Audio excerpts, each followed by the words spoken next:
बिस्मिल्लाहिर्रहमानिर्रहीम। गुमनाम हीरो के मुअज़्ज़ज़ नाज़रीन, अस्सलामु अलैकुम। आइए चलते हैं कहानी की तरफ। वो रूपमती थी। इसके जिस्म पर गुलाबी रंग की नाइटी तार तार हो चुकी थी, जिसका मतलब था कि हवेली में या यहाँ आकर इसने काफ़ी मुज़ाहमत की होगी, जिसके नतीजे में इसका शब ख्वाबी का ये बारीक सा लिबास फट गया था। वो गठड़ी की तरह मुड़ी तुड़ी सी पड़ी थी। इसके पैर और हाथ भी पुश्त पर बंधे हुए थे और मुंह में भी कपड़ा ठोंस कर पट्टी बांध दी गई थी ताकि वो कपड़ा मुंह से ना निकाल सके। वो होश में ही थी। इसके चेहरे पर दहशत और आंखों में बेपनाह वहशत थी। हमें कमरे में दाखिल होते देखकर इसकी आंखें किसी अनजाने खौफ से फैल गईं, लेकिन जब हम 2 कदम आगे बढ़े और मैं दौड़कर इसके करीब पहुंच गया तो हमारे चेहरे पहचान कर इसके चेहरे पर तनाव और खौफ के तासरात बतदरीज कम होते चले गए। मैं घुटनों के बल इसके करीब बैठ गया। सबसे पहले इसके मुंह पर बंधी हुई पट्टी खोली और फिर मुंह में ठुंसा हुआ कपड़ा निकाल दिया। इसके मुंह से निकलने वाला सांस ऐसे था जैसे गुब्बारे से हवा निकल गई हो। वो गहरे गहरे सांस लेने लगी। मैं इसकी पुश्त पर बंधे हुए हाथ खोलने लगा। जानकी भी दौड़कर मेरे करीब आ गई थी। इसने सहारा देकर रूपमती को उठा दिया। रूपमती के हाथ खुल चुके थे। वो जानकी से लिपट गई, जिससे मुझे इसके पैरों की बंदिशें खोलने में कुछ दुश्वारी पेश आई। और फिर ये सनसनीखेज इंकशाफ हुआ कि रूपमती अपने पैरों पर खड़ी नहीं हो सकती थी। वो 17-18 घंटों से यहाँ बंदी पड़ी थी। वो तो अपनी टांगे भी सीधी नहीं कर सकती थी। ठाकर बानोद सिंह ने पेट्रोमैक्स जमीन पर रख दिया और आगे बढ़कर जानकी के साथ दूसरी तरफ से सहारा देकर रूपमती को उठा दिया और मैं रूपमती की टांगे सीधी करने की कोशिश करने लगा। वो खुद भी कोशिश कर रही थी और ऐसा करते हुए इसके मुंह से कराहें खारिज हो रही थी। इसकी इस कमरे में गिरी थी। मैं रूपमती पसीने में तर हो रही थी। मैंने पेट्रोमैक्स उठा लिया और हम लोग इसे कमरे से बाहर ले आए। ताज़ा और ठंडी हवा से रूपमती के हवास किसी कदर बहाल हुए। अपनी कुव्वते इरादी और हमारी कोशिशों से रूपमती तकरीबन आधे घंटे बाद अपने कदमों पर खड़े होने के काबिल हो सकी थी। जानकी इसे सहारा देकर मुसलसल टहराती रही और फिर जानकी इसे लेकर एक चबूतरे पर बैठ गई। हमारे साथ ठाकर बानोद सिंह को देखकर भी रूपमती कुछ परेशान हो रही थी और जब इसे बताया गया कि हमारा ठाकर से राब्ता किस तरह हुआ था तो वो मेरी तरफ देखते हुए धीमे लहजे में बोली, मुझे अफसोस है कि मेरी वजह से तुम्हें ये कष्ट उठाना पड़ा और मैंने तो कष्ट बर्दाश्त कर लिया। मैंने इसकी बात काटते हुए जवाब दिया, लेकिन अगर तुम्हें कुछ हो जाता तो तुम्हारे होते हुए मुझे क्या हो सकता है। इसने मुस्कुराते हुए मेरी बात काट दी। लगता है यहाँ लाने के बाद तुम पर कुछ तशद्दुद भी किया गया था। मैंने इसकी तरफ देखते हुए कहा, मैं अपने आप को छुड़ाने की कोशिश करती रही थी। रूपमती ने जवाब दिया, उन्होंने मुझे यहाँ बांध कर डाल दिया। तेज सिंह हर घंटे 2 घंटे बाद यहाँ आकर मुझे धमकियाँ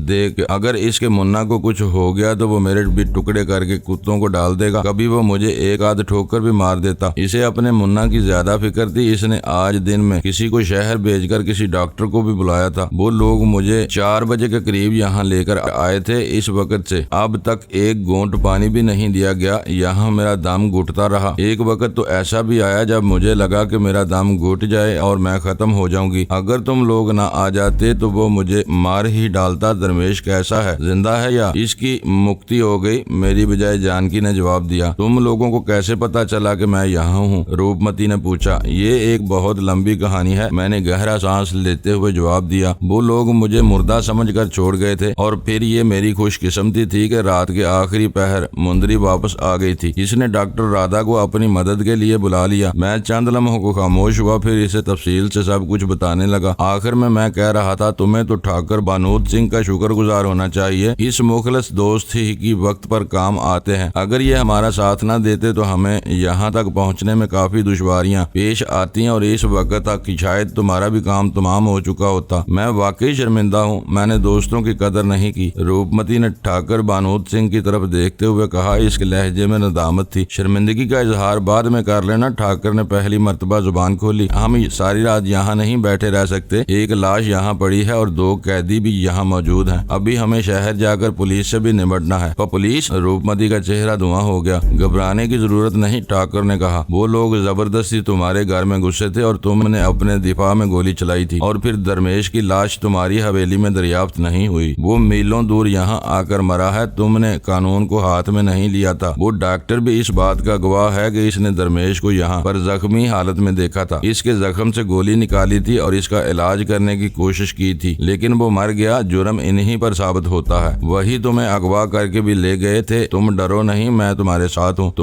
लेकिन पुलिस, रूपमती चंद रोज पहले भी एक ऐसा वाकया हुआ था, लेकिन पुलिस ने मुझे ही धमकाया था। देखो रूपमती, ठाकर ने इसके चेहरे पर नजरें जमाते हुए कहा, इसमें गलती तुम्हारी ही है। तुमने ही तेज सिंह जैसे नीच लोगों को अपने साथ चढ़ा लिया था कि वो तुम्हारे मुकाबले पर आ गए। इन जैसे लोगों की जगह हमारे चरणों में है, इन्हें पैरों के नीचे ही रहना चाहिए। इन जैसे लोगों को अपने साथ बिठा लिया जाए तो वो हमारी बराबरी का दावा करने लगते हैं। बहरहाल वो चंद लम्हों को खामोश हुआ, फिर बात जारी रखते हुए कहने लगा, पहले सूरत हाल कुछ और थी। तेज सिंह ने अगर किसी पुलिस ऑफिसर को घूस देकर डराया धमकाया था तो वो और बात थी। अब मामला बहुत आगे निकल चुका है। तेज सिंह का भाई मारा जा चुका है। एक दूसरा आदमी भी लाला रंजीत के हाथों जख्मी होकर यहाँ से भागा है। मुझे इसके बचने की भी उम्मीद नहीं। हो सकता है वो भी अब तक खत्म हो चुका हो और इसकी लाश पहाड़ियों में कहीं पड़ी हो। हम इस मामले को नजरअंदाज नहीं कर सकते। हम जुराइम पेशा नहीं है। हमें तो कानून का साथ देना चाहिए ताकि ऐसे जुराइम पेशा लोगों को ऐसी सजा दी जा सके कि फिर किसी नीच को हम जैसे लोगों के मुंह लगने की जरूरत न हो सके। मगर कुछ नहीं। ठाकर ने इसकी बात काट दी। तुम्हें कुछ नहीं होगा, मैं तुम्हारे साथ हूँ और तुम्हें तो खुश होना चाहिए कि हिम्मत सिंह जैसा नौजवान तुम्हारा दोस्त है। तुम्हारे लिए तो इन दोनों ने अपने जीवन की भी परवाह नहीं की थी। चलो अब देर मत करो। जानकी को वहीं रूपमती के पास छोड़ दिया गया। मैं और ठाकर अंदर आ गए। दीवान सिंह, डॉक्टर और लाला रंजीत पर रिवाल्वर ताने खड़ा था और फिर ठाकर के कहने पर दीवान सिंह बारी बारी इन दोनों को कंधे पर लाद कर बाहर ले आया। हमारी जीप वहाँ से काफी दूर थी और फिर रास्ता भी दुश्वार था। इन दोनों को वहाँ तक ले जाना मुश्किल था, इसलिए दीवान सिंह को चाबी देकर भेज दिया गया। तकरीबन 20 मिनट बाद वो दूसरे रास्ते से जीप लेकर आ गया। जीप की पिछली सीट आमने सामने थी। लाला रंजीत और डॉक्टर को सीटों के बीच में डाल दिया गया। रूपमती और जानकी आगे वाली सीट पर बैठ गई। दीवान सिंह और मैंने पिछली सीटों पर बैठकर पैर इन दोनों पर रख लिए। वापसी पर ढलान होने की वजह से रास्ता ज्यादा खतरनाक था। निहायत तंग और खतरनाक मोड़ थे। ठाकर बहुत मोहतात होकर ड्राइव कर रहा था। जीप इस वक्त एक निहायत खतरनाक मोड़ मुड़ रही थी। एक तरफ चट्टान थी और दूसरी तरफ अमूदी ढलान जो तकरीबन 150 गज नीचे तक चली गई थी। अचानक एक जोरदार धमाका हुआ। जीप का आगे का एक टायर ब्रस्ट हो गया और जीप लड़खड़ा गई। इसी वक्त फजा एक बार फिर धमाके की आवाज से गूंज उठी। वो गोली चलने की आवाज थी। जीप का एक हेडलैंप चन्नाके से टूट गया। टायर फटने से जीप बुरी तरह लड़खड़ा गई थी। इस वक्त रफ्तार अगरचे बहुत हल्की थी मगर लहरा जाने से इसके अगले दोनों पहिए ढलान पर उतर गए। जानकी और रूपमती चीख उठी। जीप बड़ी तेजी से अमूदी ढलान पर जा रही थी। ठाकर बानोद सिंह ने तेजी से नीचे जाती हुई जीप को बड़ी महारत से संभाल लिया, लेकिन इसे रोक लेना इसके बस में नहीं था। एकदम ब्रेक लगा देने से जीप रुकने की बजाय कलाबाजियां खाने लगती और हम में से कोई भी जिंदा न बचता। जीप का एक हेडलैंप टूट चुका था। दूसरे हेडलैंप की रोशनी जीप के उछलने की वजह से किसी एक जगह नहीं टिक रही थी। ठाकर बानोद सिंह ने बड़ी होशियारी से जीप का रुख कदरे बाएं तरफ मोड़ दिया, जहां नीचे कद आदम पौधों के झुंड नजर आ रहे थे। अगली सीट पर रूपमती और जानकी एक दूसरे से लिपट कर चीख रही थी। दीवान सिंह और मैंने सीटों को मजबूती से थाम रखा था। जीप को रुकने के लिए ठाकर की तरकीब कामयाब रही थी। जीप गंजान पौधों के झुंड में घुस गई और 2-4 जोरदार झटके खाने के बाद रुक गई। जानकी उछलकर बाहर पौधों में गिरी और बुरी तरह चीखने लगी। मैंने सीट पर खड़े होकर छलांग लगा दी और जानकी को पकड़कर पौधों से बाहर खींच लिया। जीप का इंजन बंद हो चुका था। दूसरा हेडलैंप भी बुझ गया। अलबत्ता अकबी सुरख बत्तियां जल रही थीं और फिर ठीक इसी वक्त ऊपर कहीं से गोली चलाई गई। फायर रिवाल्वर या पिस्तौल से किया गया था। फासला ज्यादा होने की वजह से गोली या तो कहीं रास्ते ही में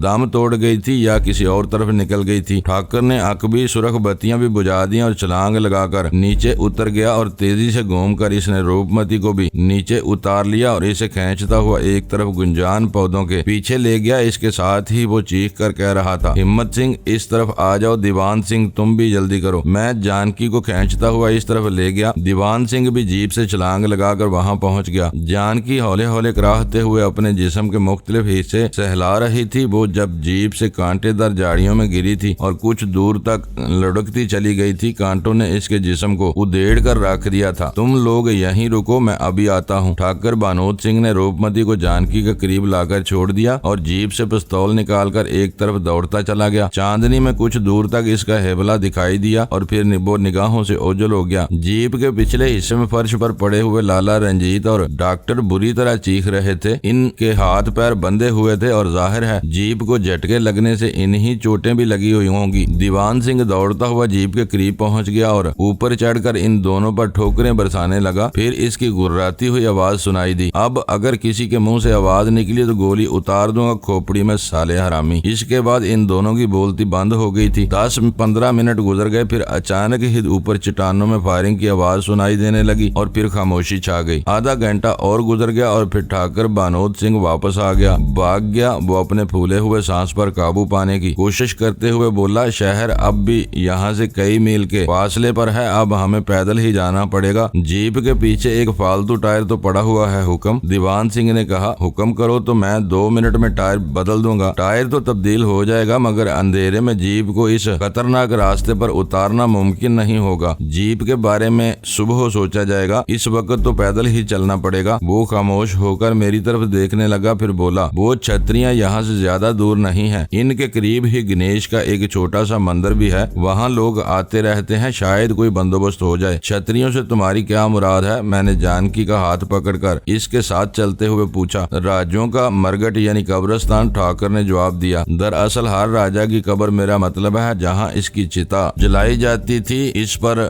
संगे मरमर का खूबसूरत चबूतरा और इस वीर सिंह मरमर ही की खूबसूरत बारादरियां बनी हुई। लोग आमतौर पर इन्हें छतरियां ही कहते हैं। इनके एक बहुत खूबसूरत और वसीओ अरीज पार्क है, आमतौर पर पिकनिक मनाने के लिए इस तरफ आते हैं। काफी रातों में तो कभी कभी तफरीह के दिलदादा लोग रात भी इसी पार्क में गुजार देते हैं। इसके साथ ही गणेश का एक मंदिर भी है, मुझे उम्मीद है कि वहाँ से कोई न कोई मदद मुमकिन हो जाएगी। हम लोग ढलान पर उतरते रहे, मैंने जानकी का हाथ पकड़ रखा था और ठाकर ने रूपमती का डॉक्टर और लाला रंजीत सिंह पर पैर खोल दिए गए थे। इन दोनों के हाथों में बंधी हुई एक रस्सी दीवान सिंह ने थाम रखी थी और वो इन्हें इनकी तरह हाँकता हुआ ला रहा था। अमूदी चट्टान पर उतरना भी खासा खतरनाक था, कांटेदार झाड़ियां बार बार हमारे कदमों से उलझ रही थी। तकरीबन 1 घंटे बाद बहुत दूर नशीब में मध्यम सी चंद रोशनियां दिखाई देने लगी। वो दो सुर्ख रोशनी गणेश मंदिर की है और नकरई रोशनियां इसकी। ये दो रोशनियां रात भर जलती रहती हैं, ठाकर ने कहा। मजीद आधे घंटे बाद हम इस मंदिर के सामने पहुंच गए। इस तरफ 4-5 गाड़ियां भी खड़ी थी और सामने ही इनमें मुख्तलिफ जगहों पर कुछ टोलियां बैठी हुई थी। इनमें मर्द भी थे, औरतें भी और बच्चे भी। इस वक्त अगरचे रात का 1 बज रहा था मगर इन लोगों को देखकर लगता था जैसे अभी रात हुई हो। ये महज इत्तेफाक था कि वहां बैठी हुई एक पार्टी में ठाकर जीत सिंह का एक जानकार भी निकल आया। वो उठकर अपनी जगह से चलता हुआ हमारे करीब आ गया। इसने बारी बारी हम सब को प्रणाम किया, फिर ठाकर से दरियाफ्त करने लगा, महाराज आप आधी रात को इधर से, ये कौन है? इसने रंजीत और डॉक्टर की तरफ देखा। डकैत हैं, ठाकर ने जवाब दिया। फिर फौरन ही असल बात पर आ गया, तुम्हारे पास गाड़ी है? जी महाराज, वो सफेद हाईरूफ, इसने कहा, एक इशारा किया। मुझे तुम्हारी गाड़ी चाहिए या किसी को हमारे साथ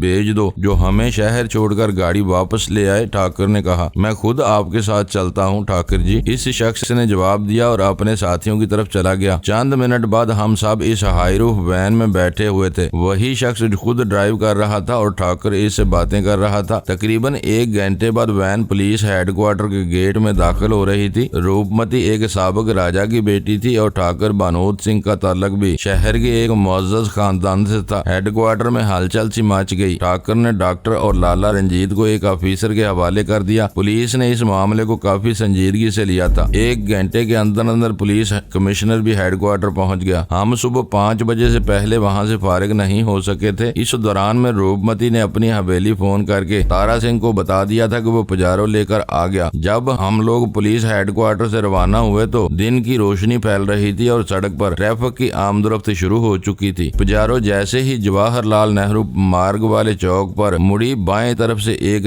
ट्रक तेजी से आता हुआ नजर आया। पुजारो इस वक्त सड़क के वस्त में थी। ट्रक मौत के फरिश्ते की तरह हमारी तरफ आ रहा था। फासला बहुत कम रह गया था। मैं फ्रंट सीट पर बैठा हुआ था। ट्रक के स्टीयरिंग पर तेज सिंह को बैठे देखकर मेरा दिल उछलकर हलक में आ गया। इसके चेहरे पर बेपनाह करख्तगी थी। मैंने आंखें बंद कर ली, किसी भी वक्त धमाका हो सकता था। और फिर मुझे एक जोरदार झटका लगा। मैं अपनी जगह से उछलकर डैशबोर्ड से टकराया। मेरे मुंह से हल्की सी चीख निकल गई। रूपमती और जानकी भी बुरी तरह चीख रही थी। पुजारो मेंढक की तरफ फुदक कर निहायत तेज रफ्तारी से आगे बढ़ी थी। मैंने संभलने की कोशिश करते हुए आंखें खोल दी। हमारी पजेरो आगे निकल गई थी और ट्रक खौफनाक रफ्तार से चौक के वस्त की तरफ बढ़ रहा था। मैंने मुड़कर सामने देखा और मुझे एक बार फिर अपना दिल कनपटियों में धड़कता हुआ महसूस होने लगा। पजेरो तेजी से फुटपाथ के किनारे पर लगे हुए पाइपों के जंगले की तरफ बढ़ रही थी और फिर पजेरो वो जंगला तोड़ती हुई फुटपाथ पर चढ़कर सामने वाली दुकान से टकरा कर रुक गई। मैं एक बार फिर डैशबोर्ड से टकराया। पिछली सीटों पर से जानकी और रूपमती की चीखें एक बार फिर सुनाई दी थी। ये गनीमत था कि वो दुकान बंद थी और गाड़ी शटर से टकराई थी। शटर अंदर की तरफ धंस गया था। इससे पहले कि मैं संभल सकता एक जोरदार धमाका सुनाई दिया। मैंने मुड़कर देखा, वो तेज रफ्तार ट्रक चौराहे के वस्त में ट्रैफिक कांस्टेबल के लिए बने हुए चबूतरे और छतरी से टकराकर उलट गया था। इस वक्त ट्रैफिक ज्यादा नहीं था, चंद ही गाड़ियों की आमदोरफ्त थी। कुछ साइकिल सवार दिखाई दे रहे थे। ट्रैफिक रुक गया। कुछ लोग हमारी तरफ दौड़े और कुछ ट्रक की तरफ। हमें ज्यादा नुकसान नहीं पहुंचा था। रूपमती का सर अगली सीट से टकराया था, जिससे इसकी पेशानी की खाल फट गई थी और हल्का सा खून रिसने लगा था। इसके सिवा किसी को कोई चोट नहीं आई थी। मैं पजेरो से उतर आया। इस वक्त कई लोगों ने पजेरो को घेर लिया था। ठाकर बानोद सिंह ने रूपमती और जानकी को नीचे उतारा। दीवान सिंह भी नीचे उतरकर लोगों को इधर उधर हटा रहा था। चौराहे के वस्त में बहुत से लोग जमा हो चुके थे। मैं और ठाकर भी इस तरफ दौड़ पड़े और लोगों को हटाकर आगे घुसते चले गए। वो मंजर बहुत ही रूह फरसा था। ट्रक स्टीयरिंग वाली साइड पर उल्टा था और तेज सिंह की लाश स्टीयरिंग और दरवाजे के बीच ही में फंसी हुई थी। वो लाश ही थी।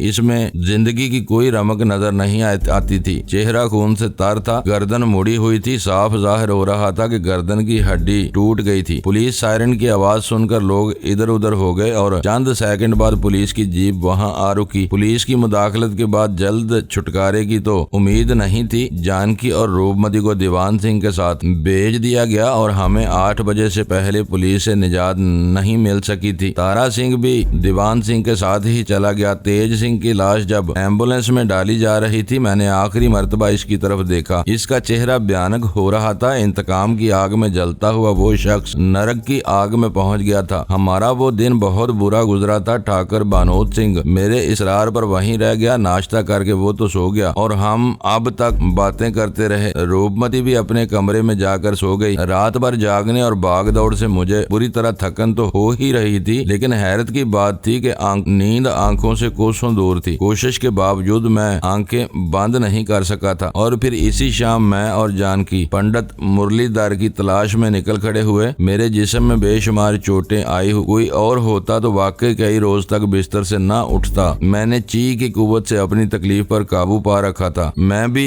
आराम से बैठने रहना मेरी फितरत में शामिल नहीं। हमने गाड़ी अजमेरी गेट से जरा आगे एक पुरानी इमारत के सामने छोड़ दी और चंद्रपोल बाजार से होते हुए मंदिर वाली गली में दाखिल हो गए। कुशादा सीढ़ियां चढ़कर वसी बरामदे में दाखिल हो ही रहे थे, मैं रुक गया। सामने से आने वाले 2 पंडित देख रहा था। इनमें एक पंडित मुरलीधर था और दूसरा पुरोहित। मैं अपनी जगह पर खड़ा पलक झपके बगैर इन दोनों की तरफ आते हुए देख रहा था। इन दोनों पंडितों और हमारे करीब दरमियान सिर्फ चंद गज का फासला रह गया था। वो दोनों आपस में बातें करते हुए आ रहे थे। मैंने जानकी की तरफ देखा और फिर बड़ी फुर्ती से एक सतून की आड़ में हो गया। जानकी को इस तरफ आने का मौका नहीं मिल सका। इसने वही तरीका अपनाया जो कबूतर बिल्ली को देखकर इससे बचने के लिए इख्तियार करता है, यानी इसने अपनी आंखें बंद कर ली और दोनों हाथ सामने को जोड़कर खड़ी हो गई। पंडित मुरलीधर और मंदिर का पुरोहित सर झुकाए बातें करते हुए आ रहे थे। शायद कोई बहुत ही गंभीर मसला जेरे बहस। इनके अंदाज से ऐसा लगता था जैसे वो अपने अलावा इर्द गिर्द की मौजूदगी से कतई बेखबर हो। हालांकि हकीकत मंदिर में इनके इर्द गिर्द हमारे अलावा और भी बहुत से लोग मौजूद थे। करीब से गुजरते हुए लोग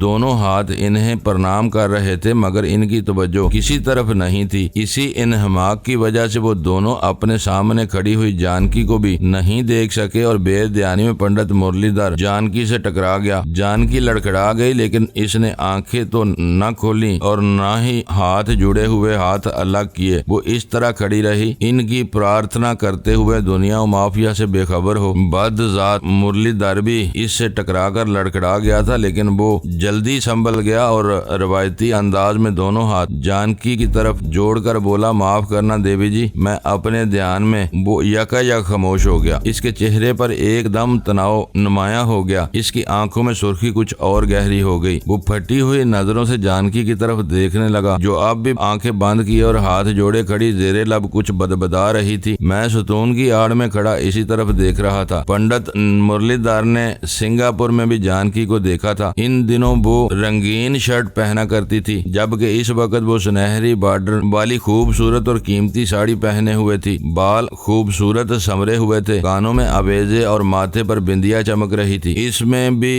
जो गुजर बजाए बड़े नाजुक और हल्के फुल्के सैंडल थे, वो इस जानकी से बिल्कुल मुख्तलिफ नजर आ रही थी जिसे पंडित मुरलीधर ने सिंगापुर में देखा था। इसी दौरान एक और जोड़ा पुरोहित के करीब आकर रुक गया। इन दोनों की शायद नई नई शादी हुई थी। लड़की ने दुल्हन जैसा कीमती लिबास पहन रखा था। वो जेवर से लदी फंदी थी। इसकी रंगत अगरचे सांवली मगर चेहरे के नकूश बड़े दिलफरेब थे। इसकी उम्र 20-21 के लगभग रही होगी। इसके साथी मर्द की उम्र 30 से ज्यादा नहीं थी। इसकी रंगत भी सांवली थी, लेकिन वो भी सेहतमंद और खूबरू जवान था। इसने धोती और कुर्ता पहन रखा था। गले में सोने की एक मोटी सी चेन थी। कल हमारा ब्याह हुआ है पंडित जी, वो शख्स पुरोहित के सामने हाथ जोड़ते हुए बोला। हम एक नई जिंदगी शुरू करने जा रहे हैं, आपकी आशीर्वाद लेने आए हैं। पुरोहित ने आशीर्वाद देने के लिए दोनों हाथ ऊपर उठा दिए। इन दोनों ने झुककर पुरोहित और पंडित मुरलीधर के चरणों को छुआ। सीधे होते हुए वो लड़की जानकी से टकरा गई और जानकी लड़खड़ाकर पंडित मुरलीधर से टकराई। पंडित मुरलीधर शायद इस अफताद के लिए तैयार नहीं था। वो लड़खड़ाकर नीचे गिरा तो जानकी भी इसके ऊपर ही गिरी थी। मुझे अंदाजा लगाने में दुश्वारी पेश नहीं आई कि जानकी ने ये हरकत जानबूझकर की थी। नीचे गिरते ही वो इस तरह चीखी थी जैसे इस पर क़यामत टूट पड़ी हो। इसने संभलने की कोशिश करते हुए अपने नीचे दबे हुए पंडित मुरलीधर को एक दो हाथ भी जड़ दिए थे। आसपास से गुजरते हुए लोग रुक गए। एक औरत ने जल्दी से आगे बढ़कर जानकी को सहारा देकर उठा दिया। जानकी अपने साड़ी दुरुस्त करते हुए बुड़बुड़ा रही थी। दो आदमियों ने पंडित मुरलीधर को भी सहारा देकर उठा दिया। वो खासा बदहवास हो रहा था। क्षमा चाहता हूँ देवी जी, वो जानकी के सामने हाथ जोड़ते हुए बोला। गलती मेरी नहीं थी, फिर भी मैं माफी मांगता हूँ।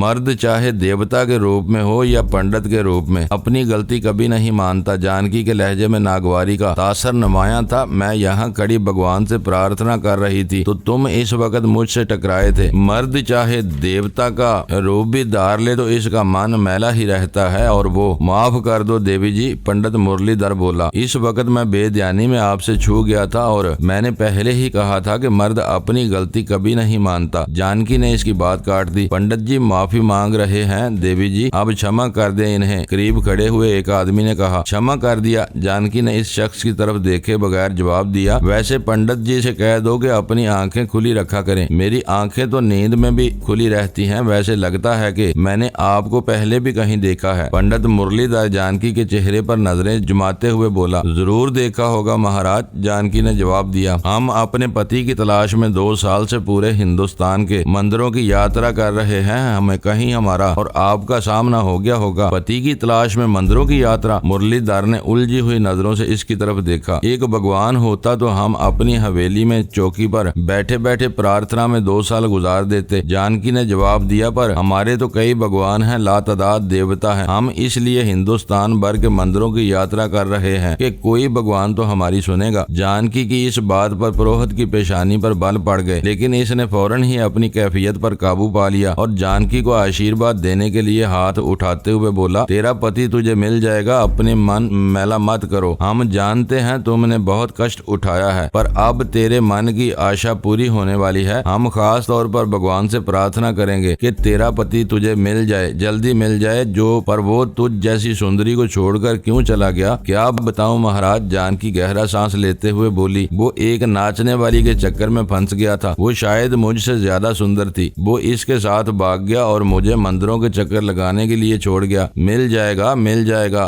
तेरा पति, पुरोहित ने कहा। एक बार फिर आशीर्वाद के लिए हाथ उठाया और आगे बढ़ गया। पंडित मुरलीधर भी इसके साथ चल पड़ा था। दोबारा मुड़कर जानकी की तरफ देख रहा था। इसकी आंखों में अब भी उलझन नुमाया थी। जानकी एक बार फिर आंखें बंद करके हाथ जोड़कर खड़ी हो गई थी। मैं सतून के ऊपर से घूमता हुआ दूसरी तरफ से जानकी के सामने आ गया। पंडित मुरलीधर और पुरोहित मंदिर के बाहर वाले दरवाजे की तरफ जा रहे थे। मुरलीधर ने एक बार फिर पीछे मुड़कर देखा था। वो दोनों जैसे ही बाहर निकले, मैं भी इनकी आड़ से निकलकर जानकी के करीब आ गया। ये क्या हरकत थी? मैंने इसकी तरफ देखते सरगोशी में कहा। ओह, मुझे यकीन नहीं आ रहा कि पंडित की दुआ इतनी जल्दी कबूल हो जाएगी। जानकी ने कहते हुए जल्दी से आंखें खोल दी। बकवास बंद करो, मैंने इसे हौले से डांटा। मुरलीधर के सामने इतनी बकवास करने की क्या जरूरत थी? जरूरत थी, जानकी ने जवाब दिया। वो अब मेरे सामने आ गया था और मुझे तुम्हारी तरह छुपने का मौका नहीं मिल सका था। वो मुझे देखकर शुबे में मुब्तला हो गया था, इसलिए खामोश रहती तो वो समझ जाता कि मैं कौन हूँ। मैंने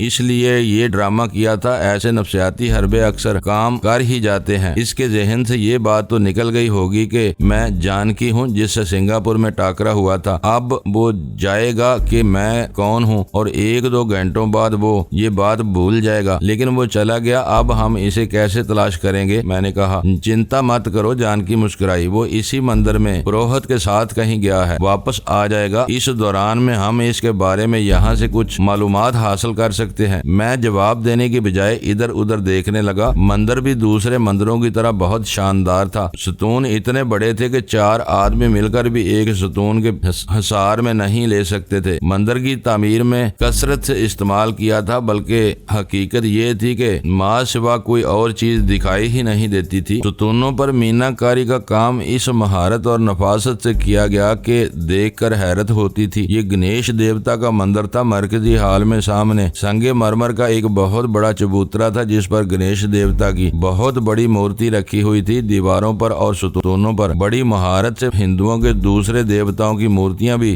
बड़ी नफासत से तराशी गई थी। हम दोनों गणेश देवता की मूर्ति वाले चबूतरे की तरफ बाएं तरफ एक बहुत कुशादा राहदारी में आ गए। ये राहदारी भी हाल की तरफ थी और इधर भी दीवारों पर मूर्तियां नजर आ रही थी। बहुत से लोग इधर भी घूम फिर रहे थे। हर मूर्ति को देखकर वो हाथ जोड़ देते। जरा आगे घेरवे लिबास वाला एक पंडित आंखें बंद किए आलती पालती मारे बैठा हुआ था। हम इस तरफ जा रहे थे कि एक बूढ़ी औरत हमारे सामने आ रुकी और जानकी की तरफ देखते हुए बोली, तुम्हारा पति मिल गया? पति? जानकी के मुंह से गहरा सांस निकल गया। ये तो मेरे पति का मित्र है जो मुझे दाना डालने की कोशिश कर रहा है। इसका ख्याल है कि अब मेरा पति कभी वापस नहीं आएगा, इसलिए। औरत के चेहरे के तासरात बिगड़ गए। इसने घूमकर हम दोनों को तरफ देखा और राम राम कहते हुए आगे बढ़ गई।